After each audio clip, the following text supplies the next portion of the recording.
হ্যাঁ, আরে আরে আমি এত ছোট হয়ে গেলাম কিভাবে? কারণ যে আমার অনুমতি ছাড়াই নদী থেকে পানি খায় সে তোর মতোই ছোট হয়ে যায়। কি, আমাকে মাফ করে দাও, আমি তোমার অনুমতি নেইনি, আমাকে বড় করে দাও। আমি করতে পারবো না বড় তোকে। আরে এটা তো বলো আমি কিভাবে বড় হব? আমি বলতেছি তুই কিভাবে বড় হবি? তোরা আব্বে তোরা তো নিজেই ছোট। হ্যাঁ, কারণ আমরা তোর মতো অনুমতি ছাড়াই নদী থেকে পানি খেয়েছিলাম। তোরা যদি জানিসই বড় হয় কিভাবে তাহলে তোরা আসটা কেন? আয় আমার সঙ্গে বলতেছি। এই দেখো, আমরা যদি এই হাড়ির পানি খাই তাহলে আমরা বড় হয়ে যাব। কিন্তু এই হাড়ি তখনই পানি দিবে যখন আমরা তার প্রশ্নের উত্তর দিতে পারবো।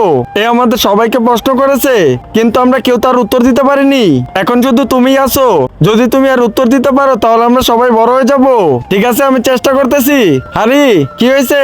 তোমার পানি চাই? এর জন্য তোকে আমার 3টা প্রশ্নের উত্তর দিতে হবে। ঠিক আছে, বলো। প্রথম প্রশ্ন, এমন কোন জিনিস যেটা আমরা ম্যাচ ছাড়াই জ্বলাতে পারবো? প্রতিবেশীর পাশা, ঠিক জবাব। এখন দ্বিতীয় প্রশ্ন, এমন কোন জিনিস যেটা প্রতিদিন বাড়তেই থাকে? কিন্তু তার আগে বন্ধুরা, তুমি যদি ইন্ডিয়ান হও তাহলে ভিডিওতে লাইক করো, আর যদি বাংলাদেশ হও তাহলে লাইক সাবস্ক্রাইব দুইটাই করে দাও, আর তোমার দেশের পতাকাটা কমেন্টে দিয়ে যাও। মশা, ঠিক জবাব। সাব্বাস ভাই, আর মাত্র একটা প্রশ্ন, তারপর আমরা বড় হয়ে যাব। হ্যাঁ, এখন শেষ প্রশ্ন, বলো। किस कलर की चड्डी पहने हो?